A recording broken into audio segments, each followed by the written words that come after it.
வணக்கம். ராமேஸ்வரத்தில் பாம்பன் பாலம் திறப்பு விழாவிற்காக தமிழகத்திற்கு வந்த பிரதமர் நரேந்திர மோடியை முதலமைச்சர் மு.க. ஸ்டாலின் அவமானப்படுத்தி விட்டதாகவும், இதற்காக தமிழக மக்களிடம் முதலமைச்சர் மு.க. ஸ்டாலின் மன்னிப்பு கேட்க வேண்டும் என்றும் பாஜக தலைவர் அண்ணாமலை கண்டனம் தெரிவித்துள்ளார். எனவே முதலமைச்சர் மு.க. ஸ்டாலின் அவர்கள் அப்படி என்ன செய்தார் என்பது பற்றிய முழு தகவலை இந்த வீடியோ பதிவுல தெளிவா பார்க்கலாம். மதுரை விமான நிலையத்தில் செய்தியாளர்களை சந்தித்த பாஜக தலைவர் அண்ணாமலை பேசியதாவது: கடந்த 4 ஆண்டுகளில் முதல் முறையாக பிரதமரின் நிகழ்ச்சியை முதலமைச்சர் மு.க. ஸ்டாலின் தவிர்த்துள்ளார்.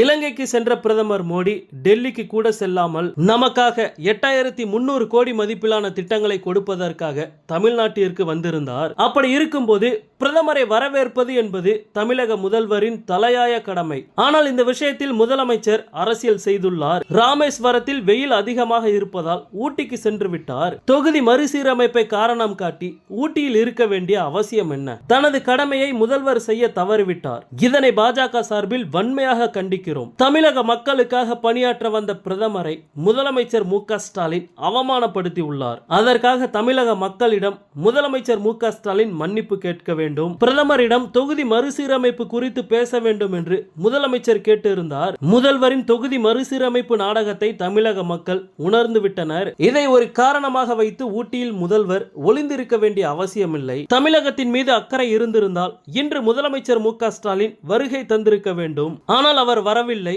ராமேஸ்வரம் நிகழ்ச்சி அரசு நிகழ்ச்சி. அதனால் தான் மேடைக்கு பின்னால் இருந்தேன், கோவிலில் இருந்தேன். மக்களின் வரி பணத்தில் நடக்கக்கூடிய அரசு நிகழ்ச்சியில் எனக்கு வேலை இல்லை.